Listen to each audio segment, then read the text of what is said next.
A reforma do ensino médio já morreu. É importante dizer isso. Em que sentido ela já morreu? No sentido de que ela é impossível de ser implementada na sua totalidade.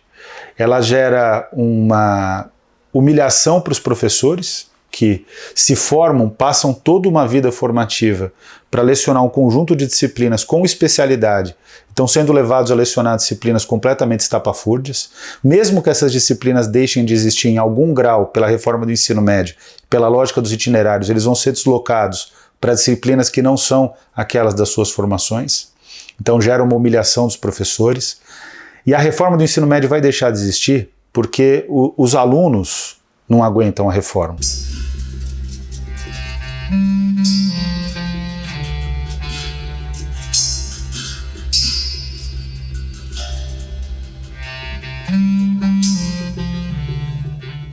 Se a gente vai falar de alguma coisa profissionalizante, de uma melhora de uma formação integral, isso implica em mais investimento e não menos.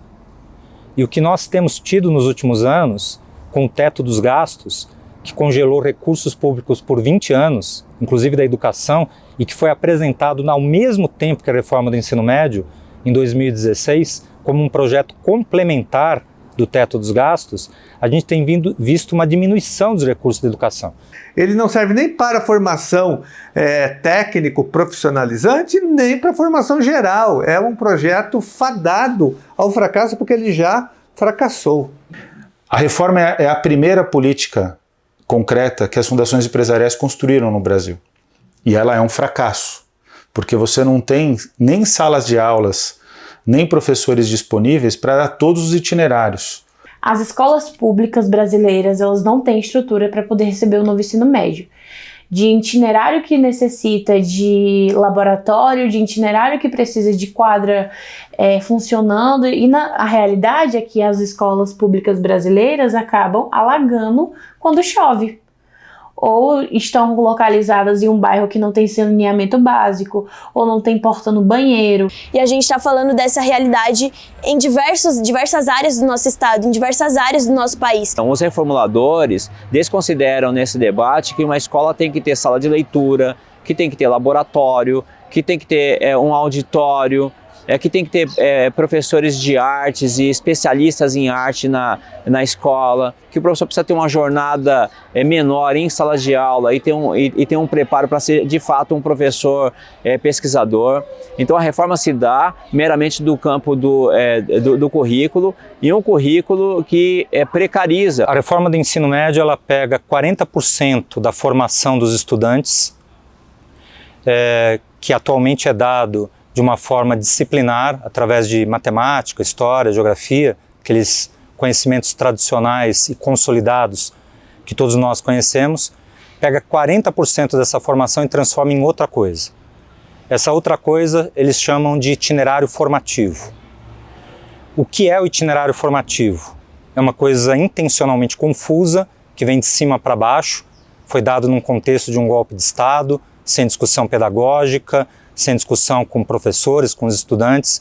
O itinerário formativo é uma balela que dizia que o aluno poderia escolher a área de interesse que ele tem mais afinidade.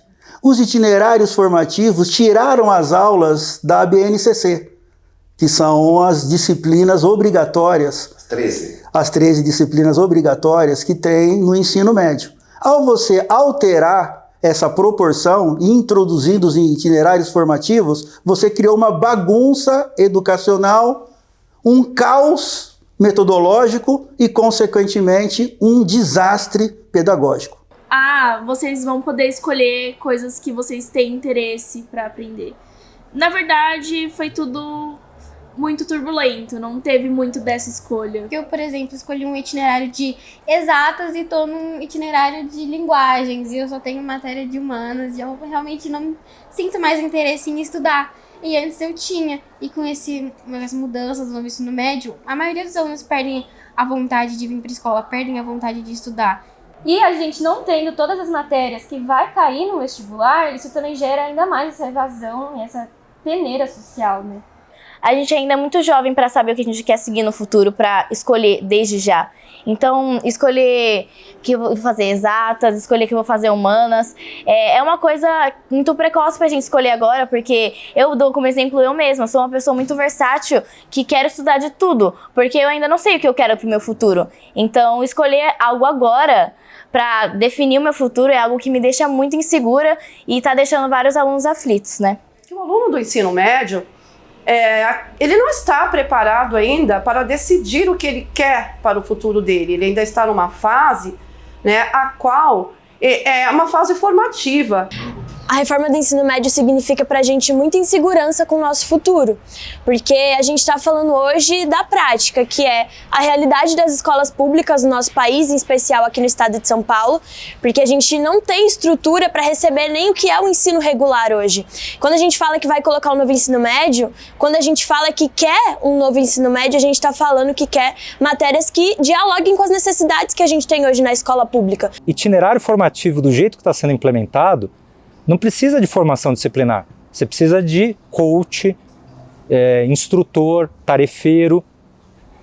Você empurra para convênios com a iniciativa privada que acaba com o perfil disciplinar, pedagógico do que é um educador. Para eu montar uma aula é um desafio gigantesco, né? Eu passo muito tempo fora da escola pensando nessas aulas e como dar essas aulas. Muitos professores que não sabiam dar aula sobre um tema e agora eles têm que dar aula sobre isso. Eu posso citar um exemplo da minha professora Valquíria, que a gente conhece como professora Valquíria, que ela é professora de geografia e ela começou a, acho que dar itinerário informativo pra gente de tecnologia. E ela mesma disse que também não sabe muito como que faz isso. Então teve que achar muitos professores para fazer isso que não sabiam fazer. Então só tiveram que seguir uma coisa que eles não eram especializados para fazer aquilo. O novo ensino médio ele já está sendo implementado em alguns estados e tem afetado de alguma forma o Brasil inteiro. A gente vê também uma grande, não só ausência dos alunos, mas abandono escolar.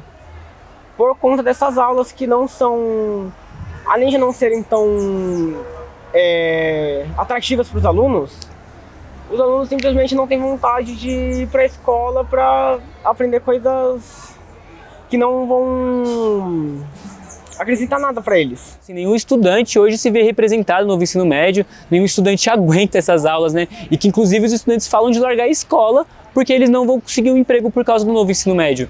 Os estudantes, eles chegam a cabular as aulas e quando eles cabulam as aulas e alguém reclama, eles dizem: mas não é aula, é itinerário formativo.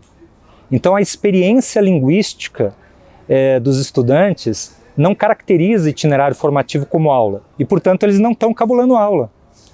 Ou seja, veja que há uma aversão dos estudantes, todo completo contrário do que diziam que o estudante era mais atrativo à reforma do ensino médio. Na verdade, está criando uma aversão. Então, nesse sentido, ao invés de provocar uma mudança que provoque a melhoria da qualidade de ensino, porque essa foi a promessa dos reformuladores, melhorar a qualidade de ensino, diminuir a evasão escolar e a repetência. Ela está se tornando um fator ao contrário. Então essa retórica, né, de que a evasão vai ser resolvida com a reforma, ela é bem falaciosa. Tem dados que a gente divulgou na semana passada, numa nota técnica da Rede Escola Pública e Universidade, que mostram que na escola de tempo integral, que é o modelo que a reforma propõe que seja universalizado para supostamente resolver o problema da evasão, é onde justamente você tem a maior evasão do ensino médio. Você não sabe a tristeza de um aluno que sonhou em fazer um itinerário, seguir um caminho, e ele é obrigado a seguir outro. Porque o que está acontecendo nas escolas públicas brasileiras, isso é matéria da Globo, da Folha, do Estadão, que apoiam a reforma. Mas eles não podem esconder o fato. O que está acontecendo é que as disciplinas estão sendo sorteadas ou o itinerário está sendo imposto para o aluno. Chega o aluno na hora da matrícula e fala: você vai para esse itinerário, não tem outra alternativa. Ou seja, está destruindo sonhos, é uma máquina de moer sonhos a reforma do ensino médio.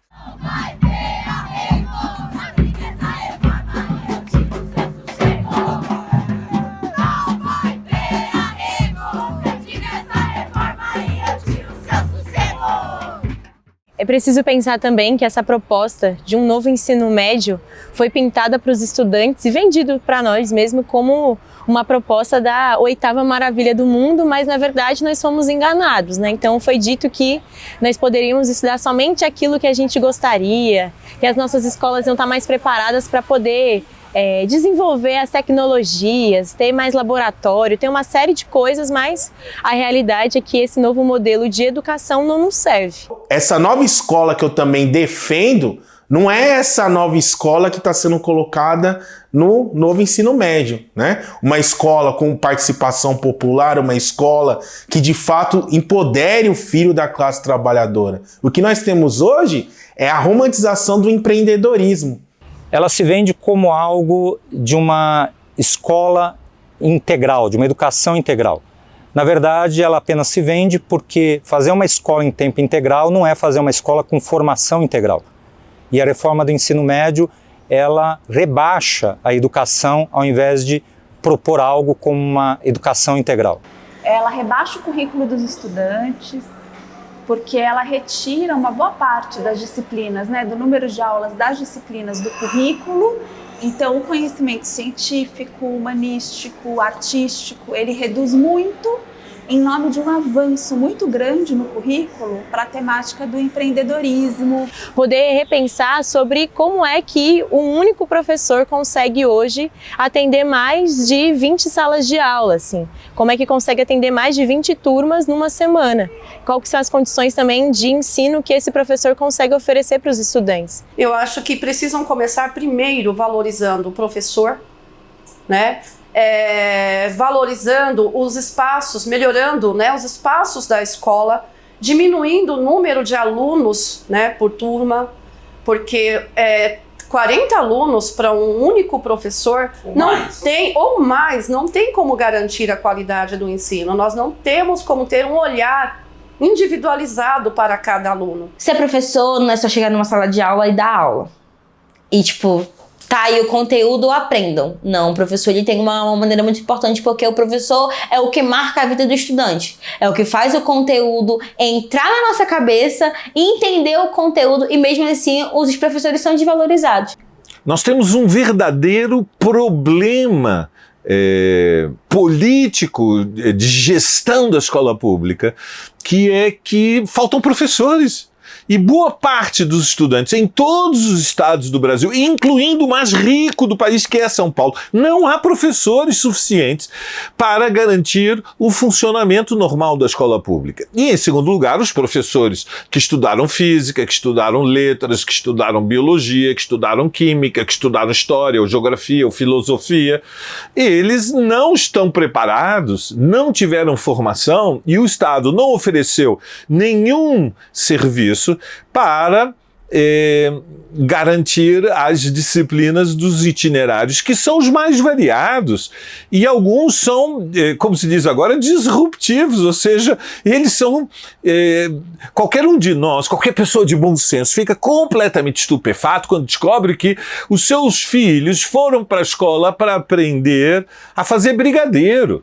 Tem professores que são formados em história dando aula de como fazer brigadeiro, professores que dão aula de arte, que hoje estão dando aula de tecnologia, tá tudo uma grande confusão pra gente, essa é a grande real. Nós estamos vendo curso de como fazer brigadeiro, com detalhe, com o aluno tendo que trazer os ingredientes para a sala de aula para poder fazer.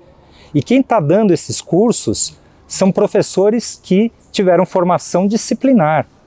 Então, os professores estão tendo que improvisar com cursos que não têm a ver com a formação deles, sem condições materiais de dar esses cursos absurdos que não se conectam entre si, como, por exemplo, o curso de como organizar suas finanças para se tornar um milionário. Ora, veja bem, ele fez uma universidade, ele frequentou um curso superior ou até uma pós-graduação.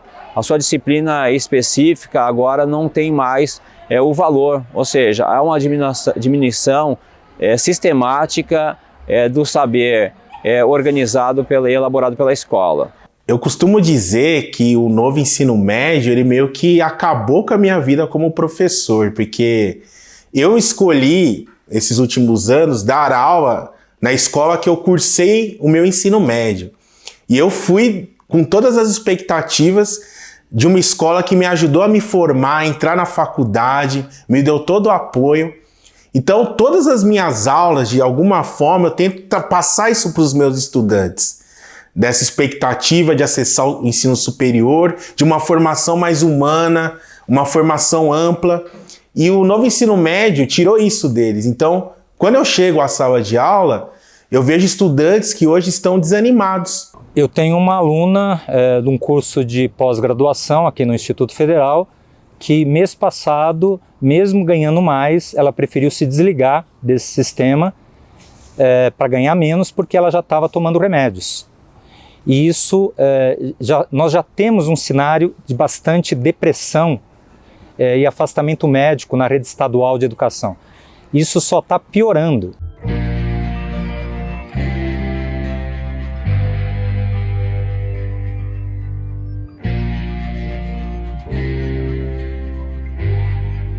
No Brasil, nunca se superou a situação de apartheid educacional.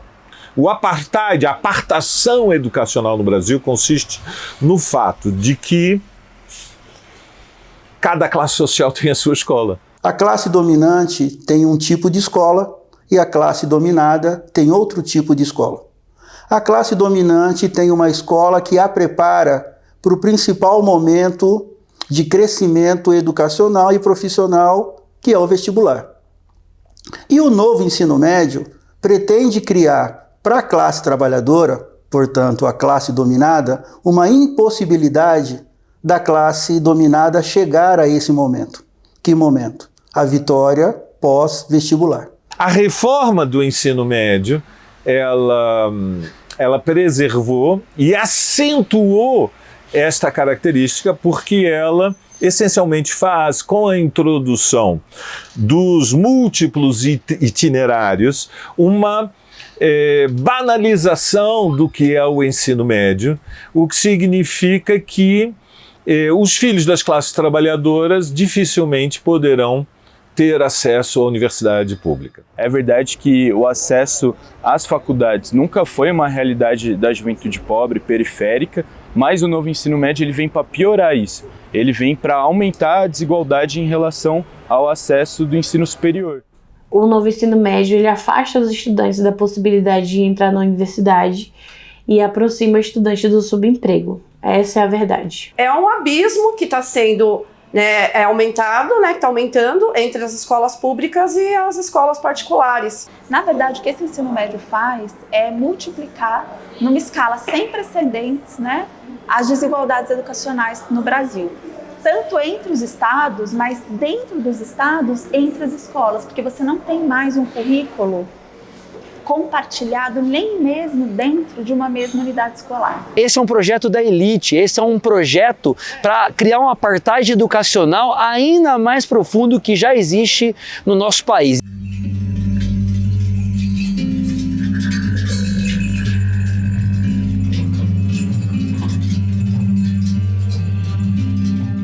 Há pouco mais de 6 anos, a União Brasileira dos Estudantes Secundaristas fala sobre a reforma do ensino médio e de como esse modelo de implementação e de mudança na estrutura do ensino, ela pode ser prejudicial para os estudantes, por não ser feita por estudantes, nem por professores, nem por quem está diariamente dentro da escola pública.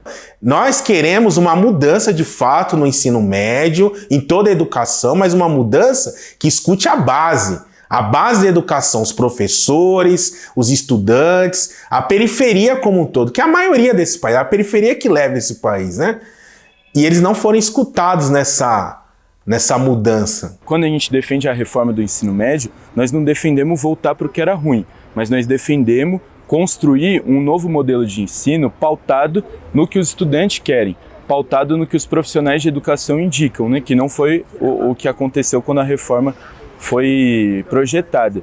A nossa posição, tanto conjuntural quanto estrutural, é contra políticas educacionais que não passam pelo crivo da nossa categoria. E não apenas pelo crivo da nossa categoria, mas também pelo crivo da comunidade escolar, em especial pais e alunos. Não participamos, não tivemos voz, né? Foi tudo feito de cima para baixo. Eles nunca vieram para a escola, nunca pisaram o pé no chão da escola. Então quem sabe da escola pública são os professores que aqui frequentam, são os alunos que aqui frequentam, a comunidade escolar, e nós não tivemos espaço nessa discussão, né? Foi alterado o currículo e sem a nossa voz. Eu costumo dizer que quem nunca pisou numa escola pública e nunca sentiu o calor do intervalo de uma escola pública, o calor da entrada e da saída da escola pública, aquela energia que emana, e que emana só da escola pública, não emana da escola privada da mesma maneira, mas aquela potência que que o Brasil não aproveita e que deveria aproveitar, não entende nada de educação. E essa reforma foi feita por pessoas que nem sabiam o número de escolas de ensino médio que o Brasil tem, nem a quantidade de salas de aula que estão disponíveis para implementar os itinerários formativos.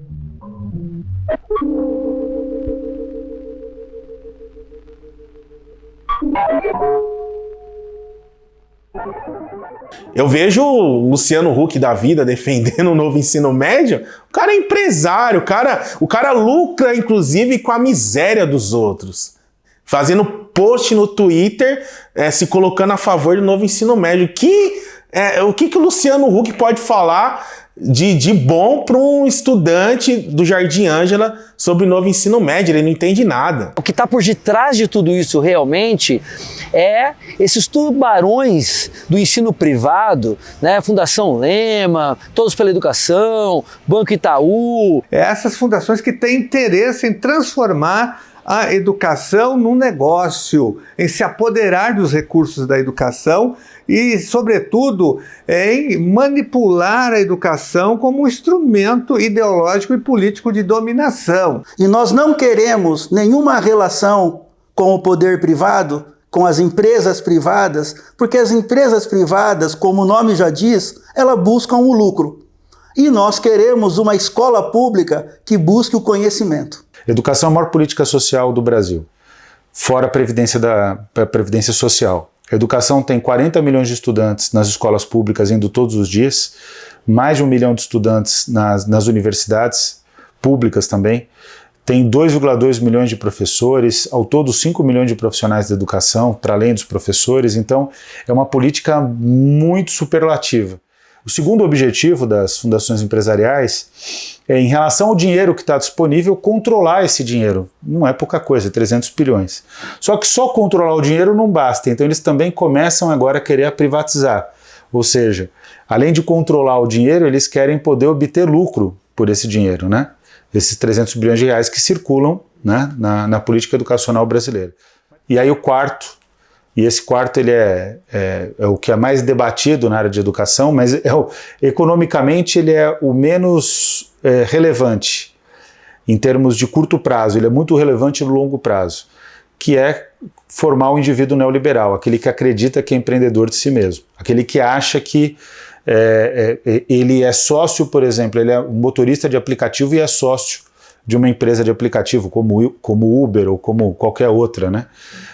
Ou como o iFood, por exemplo, quando ele é um entregador, né, de comida. Então, concretamente, é até interessante observar, a iFood é financiadora de fundações empresariais e é apoiadora da reforma do ensino médio. É escancarado o negócio, escancarado. E principalmente com esse novo processo de precarização da educação, tem minado as nossas possibilidades de sonhar, de entrar dentro de uma universidade, de poder ter um trabalho que a gente deseja. E o que está sendo colocado é que para a nossa juventude a gente vai ter que aprender a se virar com o que tem, gourmetizar o que tem para poder não passar fome. A gente vive nesse momento o chamado novo ensino médio, que é um museu de grandes novidades. É o novo que vem trazer a velha lógica capitalista de privatização, de manutenção dessas grandes empresas que lucram com o nosso dinheiro público. A nossa avaliação é que o capitalismo não precisa mais da democracia. Então ele está destruindo todas as estruturas que foram consagradas na democracia burguesa, entre elas a educação pública. Um ataque frontal ao direito de nossos estudantes de terem uma educação integral, com acesso a todos os conhecimentos, todas as áreas de conhecimento. A retirada de disciplinas é um ataque seríssimo, né? Inclusive precarizando também a nossa função enquanto professores e professoras. Eles cansaram, né, de ter ali o pobre, o povo da periferia nas universidades. As matérias ali estão sendo reduzidas, as matérias tradicionais, e está inflando de matérias ali esvaziadas de conteúdo, transformando ainda mais a escola ali só num circo, num curral, num entretenimento. Então isso é mais uma coisa para sucatear o ensino, mais uma coisa para destruir o ensino público que já vem sendo destruído há muito tempo, né? Isso aí vem para colaborar com isso. E aqui em São Paulo, o que está acontecendo é o fechamento das escolas, o fechamento de salas de aula.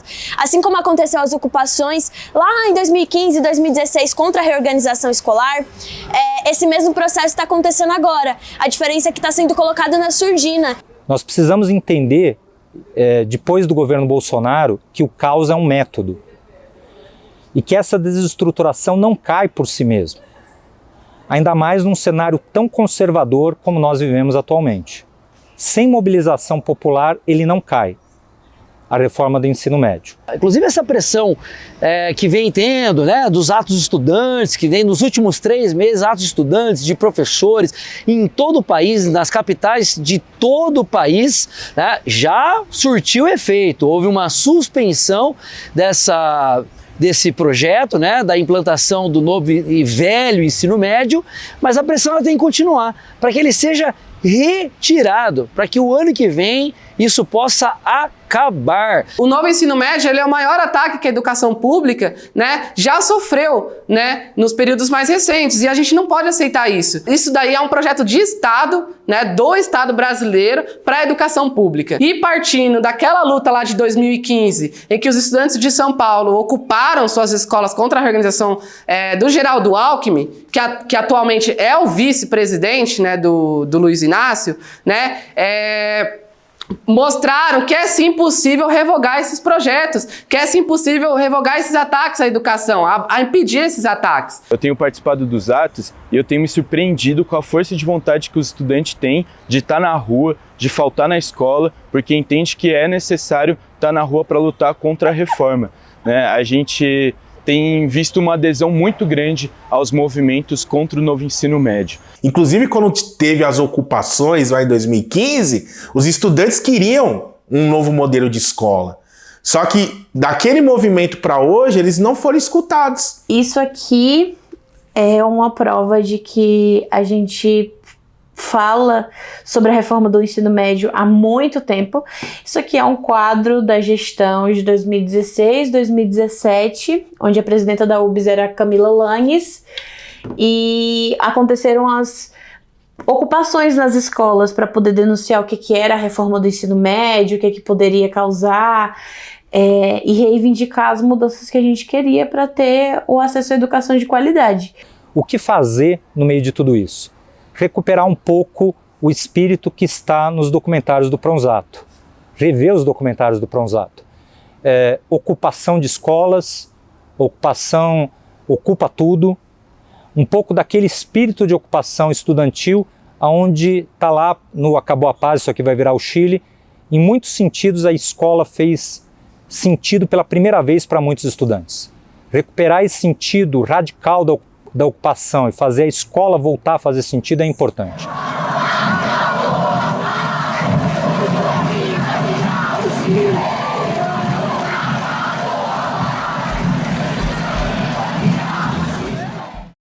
O novo ensino médio não é uma proposta que visa melhorar a vida dos alunos da classe trabalhadora.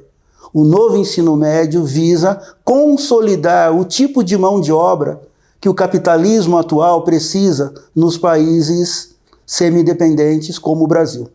Nesse sentido, a única política possível hoje para a classe trabalhadora é a revogação do novo ensino médio. Não fazer adendos naquilo que não dá para adendar, mas revogar.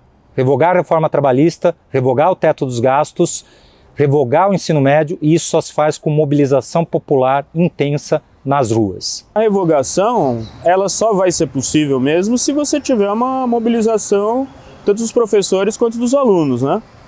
Porque esperar esperar da boa vontade ali, ou de medida institucional, acho que não é o caminho, né? A gente precisa ter uma revogação que seja para ontem, assim, né? Inclusive, nós temos levantado uma bandeira muito importante de que nós precisamos voltar a ocupar as ruas e conquistar tudo aquilo que é nosso. Porque a juventude não vai aceitar, os estudantes não vão aceitar que as suas escolas sejam fechadas, que sejam precarizadas, que os nossos sonhos sejam destruídos.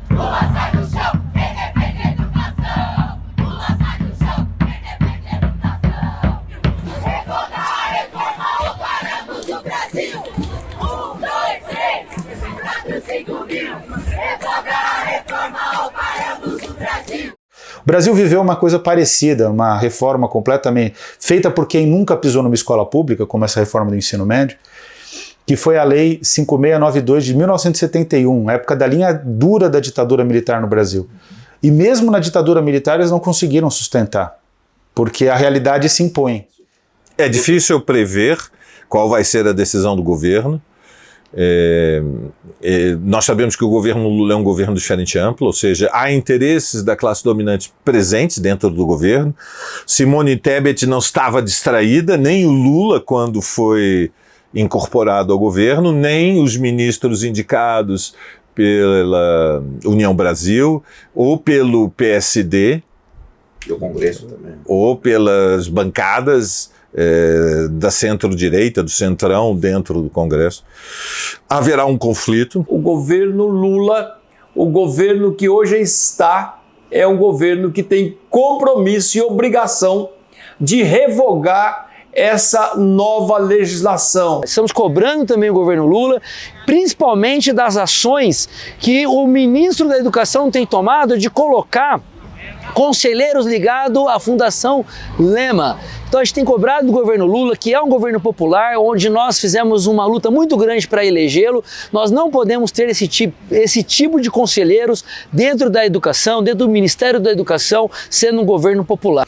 E o ministro só tem uma saída, ou ele apoia e acolhe a vontade da educação brasileira, porque as entidades sindicais, os movimentos sociais, os estudantes estão defendendo a revogação do novo ensino médio, e ele fica nessa política de conciliação de classe, certamente em busca de maiores interesses econômicos, e nós não concordamos absolutamente com isso. Enquanto persistir esse projeto, enquanto ele não for anulado, nós estaremos, a cada dia que ele não é anulado, nós estamos mutilando, nós estamos castrando 7 milhões de alunos matriculados nas nossas escolas públicas. Por isso que ele tem que ser revogado imediatamente, já era para ter sido revogado. Ele falou, e aí, ministro, qual vai ser? Qual é o posicionamento do governo? E estamos pressionando, os atos de rua não vão parar enquanto a reforma não cair.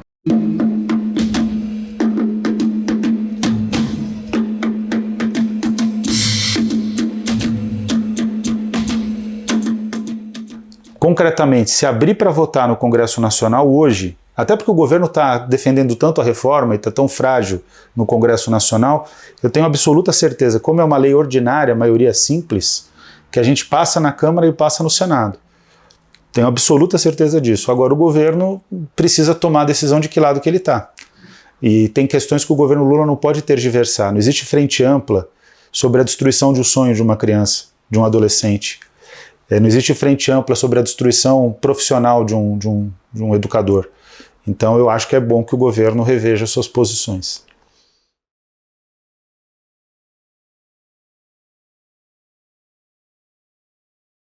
Paulo ficaria radicalmente contra, radicalmente. Quer dizer, Paulo tem uma teoria de conhecimento, que é uma teoria de conhecimento humanista, que questiona, que pergunta, que não aceita as fórmulas prontas, que cada ser subjetivamente tem que procurar o conhecimento ajudado, endossado pelos seus professores. Isso não é uma educação libertadora, isso não transforma o país.